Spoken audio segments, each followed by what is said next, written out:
معكم حشوة الجلاش. هاي اللهم صل وبارك على سيدنا محمد. الكنافة هي لازم تحمريها على النار. هي الحشوة اللي هتحطها في جوا الجلاش لما تحمر اوريها. بسم الله. اهو يا حبايبي بسم الله ما شاء الله. ادي الكنافة اهي بعد ما تحمر تيجي ماسكاها مصفياها وبعدين نحط عليها تحطي عسل يا تحطي سكر. اهو يا حبايبي بسم الله ما شاء الله حطينا السكر هنحط الزبيب. ده الحشوة بتاعت القطايف اللهم صل وسلم وبارك على سيدنا محمد. الجلاش وهنحشي ونوريكم. اهو يا حبايبي بسم الله ما شاء الله كده تدهني كده. اتفرج على احلى صوره. اعمل ورقتين معايا 4 تحت. انا بقول لك 2 ب2. تدهني كده بسم الله ما شاء الله كده. لسه حريك تقعدي معايا تاخدي كده ليه الحشوة. استنى انا غلطت يلا مش مشكلة. هخليها كبيرة. خليها كبيرة يعني حاجتي ايه بتنيها انا بخليها ورقتين بس مش مشكلة. مش برص عليها كده. ازاي كده بسم الله ما شاء الله كده.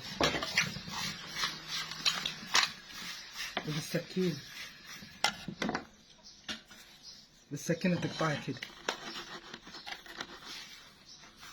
الصبع حسب ما انت عايزاه كبير عايزاه صغير دي حسب الرغبة يعني. وكده وترص في الصينية زي كده يا حبايبي بسم الله ما شاء الله. اهو هنخلص وندخل الفرن ونوريكم. هنعمل معاكم الكنافة اهي.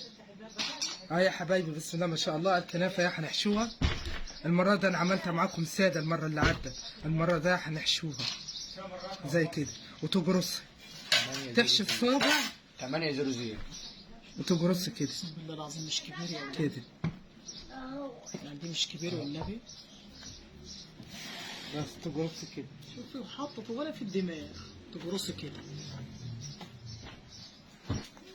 اهو يا حبايبي تدهني كده اهو وتدخليها الفرن تاخد لون ذهبي من فوق ومن تحت وهوريها لك.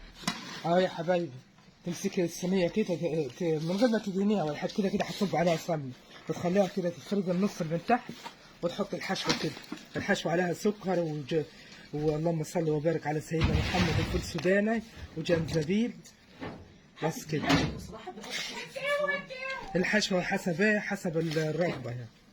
عايزة ياما عايزة قليل كده. تحشيها كده وتغطي بقى كمية الكنافة فوقيها كده. أنا ما بدهنهاش. في ناس بتدهن الكنافة وبعدين وبعدين تحطها. بالعكس لما أنت ما تعمليها كده هي ولسه ني تبقى سهلة في الفرد. هفردها وأوريها لك وتكبسي كده.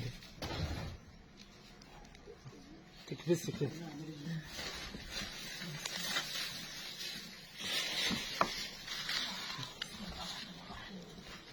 اهو كده لازم تغطي الحشوة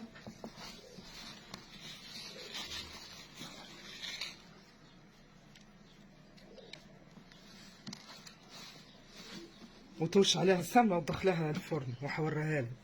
حبايبي طلعناها من الفرن بعد ما بقت لون ذهبي اهي وبنسقوها شويه. العسل كوبايتين ميه عليهم كوبايه سكر وعصره ليمونه وتسيبيه لغايه ما العسل يتقل. اهو بسم الله ما شاء الله يا حبايبي. بسم الله ما شاء الله. يا رب تقولوا رايكم في التعليق. سلام.